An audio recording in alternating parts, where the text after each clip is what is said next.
जे कचऱ्याच्या ढिगाखाली जे कामगारांचा मृत्यू झालेला आहे त्यांच्याविषयी मी संवेदना व्यक्त करते माझ्यातर्फे आणि शासनातर्फेही. झालेली घटना अतिशय दुर्दैवी होती आणि अकस्मात झालेली आहे. म्हणजे इतर दुर्घटनेपेक्षा ही वेगळी आहे, कारण हा कचऱ्याचा ढीग असल्यामुळे जी आपण म्हणता की जी ही चाललेली आहे तपास यंत्रणाला वेळ लागतोय. त्यामुळे मला असं वाटतं की कचऱ्याच्या ढिगातून विषारी वायूचा पण संसर्ग असल्यामुळे त्याला वेळ लागतोय. पावसाचे दिवस असल्यामुळे पाऊसही आहे. या दोन्ही गोष्टीमुळे ह्या गोष्टींना जरासा वेळ लागत होता. त्यामुळे नातेवाईक संतप्त होते, पण त्यांनाही मी आता समजवलेलं आहे. झालेली घटना अतिशय वेदनादायी आणि दुर्दैवी आहे. काही चौकशीचे काही आदेश आपण काही सूचना दिलेल्या आहेत का? चौकशीचे आदेश तर दोषींवरती दिलेलेच आहेत. ज्यांच्या कुणामुळाच्या हलगर्जीपणामुळे ही घटना घडलेली आहे त्यांना नक्कीच कुठल्याही म्हणजे पद्धतीनं शासन पाठीशी घालणार नाही. त्यांची नीट कसून चौकशी होईल आणि जे दोषी आहेत त्यांच्यावरती कारवाई नक्कीच होईल. तो तळमजला जो आहे त्यालाच फक्त क्लिअरन्स सर्टिफिकेट होतं आणि इतर पहिला आणि दुसरा मजला जे आहे त्याला पूर्णत्वाचा दाखलाच नव्हता. म्हणजे ते विनापरवाना होती असं एक कागद जे आहे ते पालिकेच्या बांधकाम विभागाकडनंच समोर आलेलं आहे. तर विनापरवाना ती सगळी इमारत होती आणि तिथं हे सगळं चालू होतं.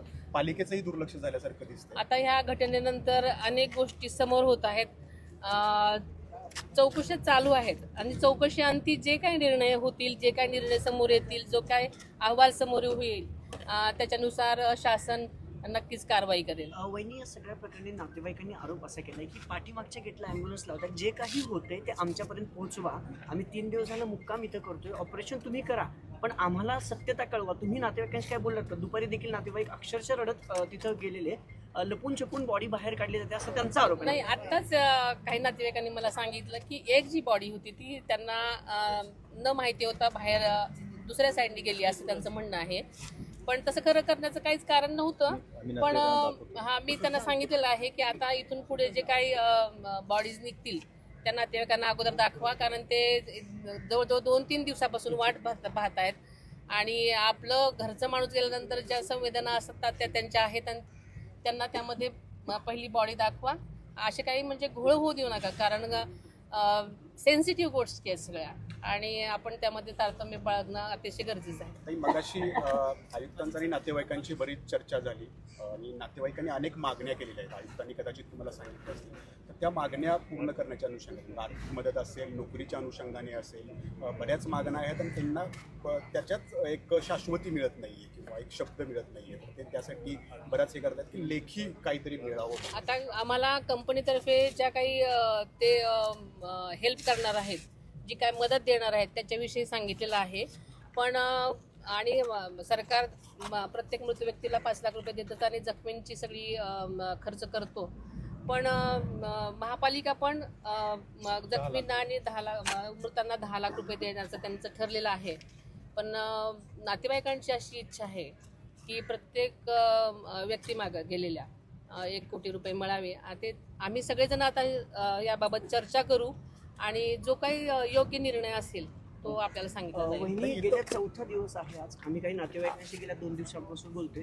सगळ्यांना आठवण होते ती दादांची होते, कारण त्यांचं म्हणणं आहे की शासन प्रशासन ढिम्म काम करते. आमचा दादा असता तर पहिल्या दिवशी ऑन ग्राउंड असताना आत्तापर्यंत सगळं रेस्क्यू ऑपरेशन संपलं असतं, आमच्या लोकांचे जीव वाचवले असते.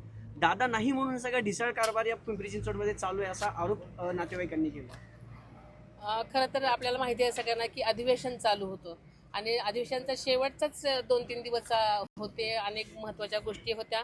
मी ज्या दिवशी घटना घडली त्या पहाटेपासून संबंध प्रशासनाशी आणि यंत्रणेशी मुंबईच्या सुद्धा मी कनेक्टेड आहे. त्यांना मी आर्मी पाठवण्याचे सुद्धा मी आदेश दिलेले होते. NDRF, SDRF, अग्निशमन दल आणि महापालिकेची जी काही यंत्रणा आहे ती तात्काळ म्हणजे लगेच काम करण्यासाठी मी पाठवण्याचे आदेश दिलेले होते आणि त्या प्रकारे काम चाललंय असा फीडबॅक मला मिळत होता. बऱ्याच वेळेला मी व्हिडिओ कॉल करून सुद्धा इथली माहिती घेतलेली आहे. सातत्याने मी ह्या सगळ्यांच्या संपर्कात होते, माहिती घेत होते. फक्त प्रत्यक्ष फील्डवर आले नव्हते. दादांची कमी वाटणं साहजिकच आहे, कारण ते दादाच होते. पण दादा जरी नसले तरी माझंही तेवढंच लक्ष इथे होतं. सतत मीडियासमोर न आल्यामुळे कदाचित तुम्हाला माहिती नसेल, पण मी कंटिन्युअस ह्या सगळ्या प्रक्रियेच्या फॉलोअपमध्ये होते, विचारत होते. मध्येच नातेवाईकांचं म्हणणं आहे की यंत्रणा कमी होती, पण पावसामुळे आणि तपास कार्यामध्ये अनेक गोष्टींची हे असल्यामुळे थोडीशी अडचण निर्माण होत होती, त्याच्यामुळे विलंब लागत होता. त्याच्याशिवाय असं काही फारसं घटना घडलेल्या नाहीत, पण आता त्यांची भावनात्मक अटॅचमेंट असल्यामुळे प्रत्येक गोष्ट लवकर व्हावी ही प्रत्येकाची इच्छा असते, त्याच्यामुळे कदाचित त्यांना तसं वाटत असेल. म्हणजे मागं जर तुम्ही बघितलं असेल म्हणजे तो कचरा वाटतच नाही, इतकं डोंगर झालेला आहे.